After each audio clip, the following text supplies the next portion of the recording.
Bangabandhu gold কাপের প্রথম সেমিফাইনালে বৃহস্পতিবার সিঙ্গাপুরের মুখোমুখি হবে মালয়েশিয়া। সিলেট জেলা স্টেডিয়ামে ম্যাচটি শুরু হবে বিকেল 5টায়। দুই দলই আশাবাদী ফাইনালে যেতে। আরেক সেমিতে দুই দলের ফেভারিট থাইল্যান্ড। সিলেট থেকে শফি আহমেদের ক্যামেরায় গোলজার আহমেদের রিপোর্ট। বাংলাদেশকে হারিয়ে শুরু মালয়েশিয়া উপাখ্যানের। বঙ্গবন্ধু গোল্ড কাপের আলোচিত দল তারা।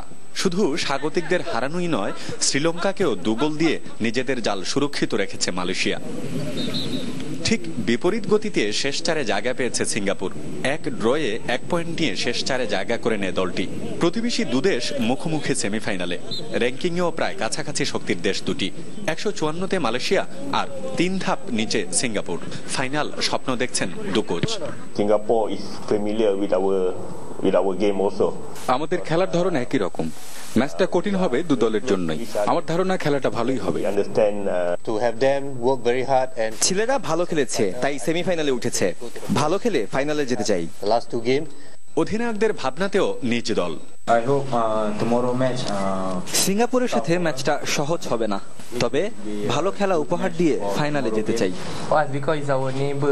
প্রতিবেশী দেশের সাথে খেলা চিরপ্রতিদ্বন্দ্বী, আমাদের মাঠে সেরাটা দিতে চাই। এই ম্যাচ দিয়ে শেষ হবে বঙ্গবন্ধু গোল্ড কাপের সিলেট পর্ব। শক্তিমত্তার দিক থেকে মালয়েশিয়া কিছুটা এগিয়ে থাকলেও খেলার মাঠে কোনো ছাড় দিতে রাজি নয় সিঙ্গাপুরও। আর তাই সেমিফাইনালে দুদলই ভালো খেলে পৌঁছাতে চায় ফাইনালে, এবং ফাইনালে প্রতিপক্ষ হিসেবে তাদের পছন্দ স্বাগতিক বাংলাদেশকে। গুলজার আহমেদ, চ্যানেল 24, সিলেট।